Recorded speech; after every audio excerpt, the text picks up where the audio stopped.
Hello. അപ്പോൾ എൻ്റെ നാട് മണ്ണാർക്കാടാണെന്ന് എല്ലാവർക്കും അറിയില്ലെങ്കിലും ചിലർക്കൊക്കെ അറിയാൻ പറ്റുമല്ലേ? അതെ, മണ്ണാർക്കാട് തന്നെ, നമ്മുടെ സ്വന്തം പാലക്കാടുള്ള മണ്ണാർക്കാടാണ് കേട്ടോ എൻ്റെ നാട്. അപ്പം മണ്ണാർക്കാട് ഒരു അഹങ്കാരമായ ഒരു സ്ഥലത്തേക്കാണ് ഞാനിപ്പോൾ പോണത്. കുന്തിപ്പുഴയിലേക്കാണ് പോണത്. നമ്മുടെ മണ്ണാർക്കാട് പൂരമൊക്കെ നടക്കില്ലേ, അപ്പോൾ എഴുന്നള്ളിപ്പിന് വേണ്ടി പോണ പുഴയാണ് നമ്മുടെ കുന്തിപ്പുഴ. ഓക്കെ. അപ്പോൾ ഞാൻ ഇന്ന് എൻ്റെ വീടിൻ്റെ തൊട്ടടുത്തുള്ളൊരു സംഭവമാണ് ഈ കുന്തിപ്പുഴ എന്ന് പറയുന്നത്.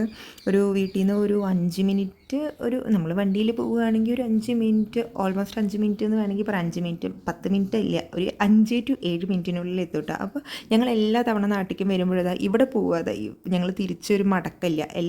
എല്ലാ തവണ ഞങ്ങൾ ഏട്ടന് വേണ്ടി വെയിറ്റ് ചെയ്തിരിക്കും. പ്രത്യേകിച്ച് എൻ്റെ പൊന്നു അച്ഛൻ വരാൻ വേണ്ടിയിട്ട് കാത്തിരിക്കും പുഴയിൽ പോകാൻ വേണ്ടിയിട്ട്. കാരണം എന്താ പറയുക, ഞാനും അമ്മയും കൊണ്ട് പോയി കഴിഞ്ഞാൽ ഇവരെ താങ്ങാൻ പറ്റില്ല. വെള്ളം കണ്ടു കഴിഞ്ഞാൽ രണ്ടുപേരെയും കൺട്രോൾ ചെയ്യാൻ പറ്റാത്ത അവസ്ഥ. അപ്പോൾ ഏട്ടൻ വരാൻ വേണ്ടിയിട്ട് ഞങ്ങൾ വെയിറ്റ് ചെയ്യും. അപ്പോൾ ഈ തവണ ഞങ്ങൾ പോയി. അപ്പോൾ ഞാൻ വിചാരിച്ചു നിങ്ങൾക്കും ഞങ്ങളുടെ നാടിൻ്റെ അഹങ്കാരം കാണിച്ചു തരാമെന്ന് വിചാരിച്ചിട്ടായിരുന്നു ഞാൻ ഈ വീഡിയോ എടുത്തത് കേട്ടോ.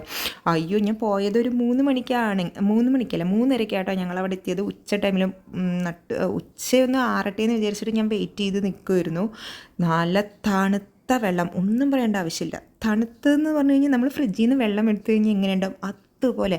ഈ കുന്തിപ്പുഴയുടെ ഏറ്റവും വലിയ പ്രത്യേകത എന്താ പറയുക, ഇത് മലയിൽ നിന്ന് വരണ വെള്ളമാണ്. അത് കാരണം കുറേ ഔഷധങ്ങളൊക്കെ തട്ടി വരണം എന്താ പറയുക വെള്ളമാണ് എന്നൊക്കെ പണ്ടൊക്കെ പറയുണ്ടാവും. ഇപ്പോൾ പക്ഷേ നമുക്ക് ആ ഒരു മഴക്കാലമൊക്കെ വന്ന കാരണം വെള്ളം എന്താ പറയുക ദിശ മാറി ഒഴുകി ഞങ്ങൾക്ക് ശരിക്കും എന്താ പറയുക മണ്ണാർക്കാട് ഒരു ബീച്ച് വരെ ഫോം ആയിട്ടുണ്ട് കേട്ടോ. ബീച്ച് എന്നറിയപ്പെടുന്ന ഒരു തത്തെങ്കിലത്തെ ഒരു എന്താ പറയുക ഒരു പുഴ പോലെ ആയിട്ടുണ്ട്. ശരിക്കും നമുക്കൊരു ബീച്ചിൻ്റെ ഏറെക്കുറെ ഒരു ഇതുണ്ടായിരിക്കും, ഒരു പ്രതീതി ഉണ്ടായിരിക്കും.